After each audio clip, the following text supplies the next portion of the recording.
A woman is accused of letting her foster daughter drown because she was on the phone. I'll lay out what Hailynn Volpatti is accused of doing and what detectives said she told them about the crime. Welcome to Crime Fix. I'm Angenette Levy. This case, I'll tell you right off the bat, is an absolute tragedy. Foster parents, of course, play a pivotal role in the lives of their foster children, providing them a safe and nurturing home when their biological parents aren't able to do so for whatever reason. But a 25-year-old foster mom, Hailynn Volpatti, made a fatal mistake, according to investigators in Brazil, Indiana, leaving her 21-month-old foster daughter, Nova Bryant, unsupervised in the bathtub with her two 4-year-old sons. And now Volpatti is facing a level 1 felony, neglect of dependent, resulting in death. According to the probable cause affidavit, when police arrived at the home in May, Hailynn put the child on the floor in front of Officer Young and told him that Nova was in the bathtub with her two biological 4-year-old boys when she stepped out of the bathroom to get a drink. When she returned to the bathroom, she found Nova floating in the bath water on her back with only a small portion of her nose above the water. She also added, according to the affidavit, Nova always puts her face down into her bathwater and takes a huge gulp of water, and that must have happened in this case. A police officer tried to revive the little girl before EMTs arrived to take over. Nova was taken to two different hospitals for care. Doctors treated her, and she still had a pulse. 2 days after the incident, detectives say Hailynn Volpatti went to the sheriff's office with her mother and asked to talk to a detective. She told investigators she was not completely honest with them.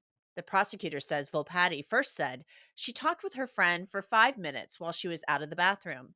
Then it was 15 to 20 minutes before she heard one of her sons yell for her because Nova was in trouble. Finally, investigators said that Volpatti came clean and admitted she was on the phone from 8:30 to 10 p.m. And after 30 minutes, detectives said one of her sons yelled for her, and that's when she found Nova unresponsive in the bathtub. Nova had special needs and could only hold herself up for a very short amount of time, according to investigators. Police said Volpatti's husband had told investigators that one of Haylynn's friends was supposed to watch the children, but they say that turned out to not be true. They said it was a lie. The affidavit also lists details about Nova's pre-existing conditions.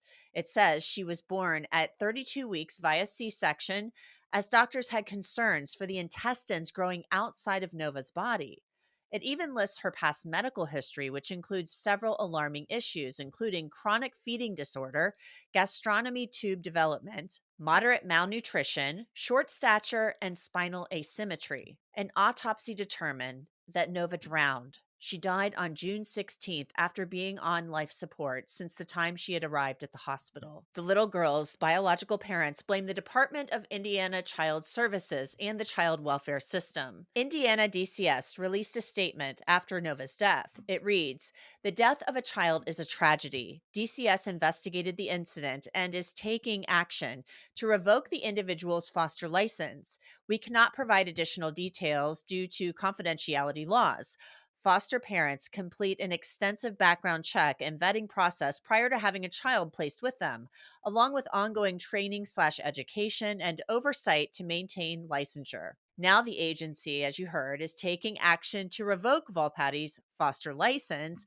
You kind of think that might have happened already. Nova's biological mother, Selena Conkright, believes her daughter would still be alive today if Children's Services hadn't removed her from her care. In October of 2023, Nova had been placed into her third foster home with the Volpattis. DCS had removed Nova from Conkright's care 2 months after she was born.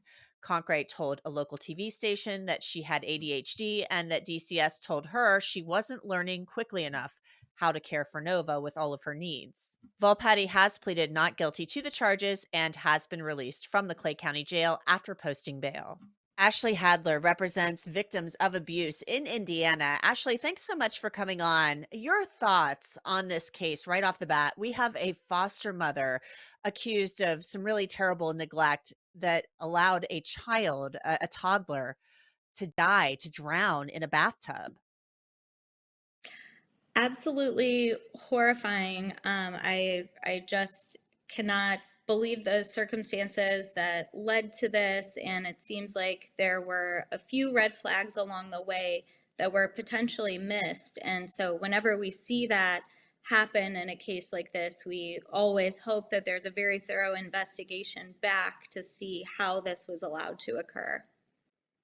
The thing that really gets me about this case is the fact that we have a mother who's accused of leaving young children, even 4-year-old boys, her biological children, in a bathtub alone. And every parent is always told, you never do that. I mean, you're not even supposed to walk out of the room for a short time at all when the kids are in the bathtub. But this was a child, these are 4-year-old boys who were in the tub with Nova. But Nova was a child 21 months old. I mean, she's not even 2 years old. She can only hold herself up for a short time by herself. She has all of these special needs. I mean, she was born with so many challenges, and she's a foster parent. I mean, she is supposed to be caring for this child because her biological parents, apparently, according to the state, can't do it. And this was her third foster parent. So, just the fact that she left the kids for any amount of time at all unattended in the tub, just is really startling. Absolutely. Totally unacceptable. It is parenting 101. You never leave a child unattended in the bathtub. And the length of time here, according to the probable cause affidavit, was significant. Anywhere from 30 minutes up to an hour and a half. I'm sure more facts will come to light as the investigation continues. But this is something that's incredibly important that the Department of Child Services, or DCS, follow through with these regulations they have in place for foster parent training, so that these are issues that are brought to a foster parent's attention. If they don't know this already, they should absolutely know this. They should be reminded of this, to prevent another tragedy like this. That's the thing that really gets me about this case as well, is the fact that she is a foster parent. She's got her own children, so you would assume that she knows better.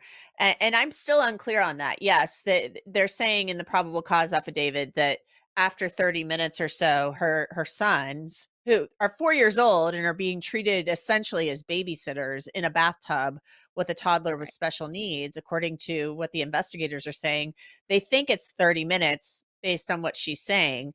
The boy hollers for help, and says, "Mom, come in here." But Mm-hmm. it could have been up to 90 minutes because she's saying she was on the phone from 8:30 to 10 p.m. And that's just an extraordinary amount of time that she's leaving those children possibly in the tub unsupervised. I mean, we hear so much stuff about people being distracted. It doesn't matter if it's a cell phone or a landline back in the day. It's really unbelievable to me, just how somebody could do that. Truly, truly. I mean, there's no reason for a child to be in a bathtub for 90 minutes, for an hour. That just is incredibly irresponsible, let alone the fact that she left them unattended, the time of night. I mean, we're talking about toddlers and a baby up, 9 p.m. and later. Just a lot of red flags. And one thing that you see if you search the public record is that one of the former foster parents of Nova had petitioned for temporary and permanent guardianship of her, because prior to this happening, the former foster parent believed that this foster parent was not qualified to care for her special needs. It's so sad, so terribly sad. And, her parents, her biological parents, obviously, wanted her back. I don't know if they were really in a position to do that because custody had been, taken away from them, at least for a time.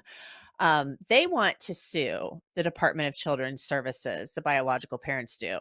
And the grandmother has set up a GoFundMe to raise money to pay a lawyer to do that. I mean, do they have a case here? Do they have a case to go after the Indiana Department of Children's Services? I think absolutely that is something that they should look into and well within their right to look into. Um, Based on the circumstances that we know here, there were several things that could have occurred that should not have. And I think that that's something that the parents are smart to look into, whether either the individual foster parents or the department or someone else could be held civilly liable for this. Because if you have a set of parents who has been fighting to get their child back and jumping through all of these hoops that were created for them to make sure that this child would be safe, and yet the placement of the child in the meantime did not keep the child safe, that just is incredibly unfair and led to the tragic outcome here. In the statement that DCS released, they said they're in the process of revoking Hailynn Volpatti's license to be a foster parent. I mean, I would have hoped that would have already have happened by now. I mean, this is just so stunning to me based on the affidavit, because she went to the police and said, I wasn't honest with you, and the truth slowly, according to what was written, trickled out. It's just stunning to me, yikes, that this even happened, and what you mentioned before, the kids should have already been in bed at 8:30 at that age. I mean, it's crazy. Yeah, yeah, absolutely. And the language of that statement, that in the process of revoking the license, is a little curious. I mean, the license must be revoked when the foster parent is charged with a crime like this. It's not optional.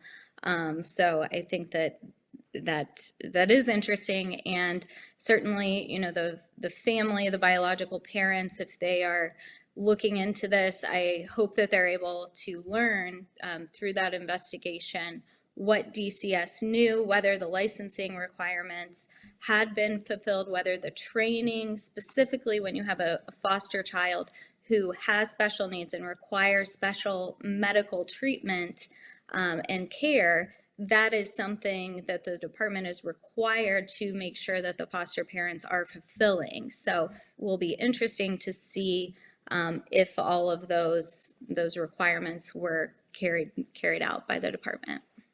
It will. It's just an awful case. Ashley Hadler, thank you so much. Thank you. As I mentioned earlier, Hailynn Volpatti is free on bail. She'll be back in court for a pretrial conference in March, and then she is scheduled to go on trial in April of 2025. That's it for this episode of Crime Fix. I'm Angenette Levy. Thanks so much for being with me. I'll see you back here next time.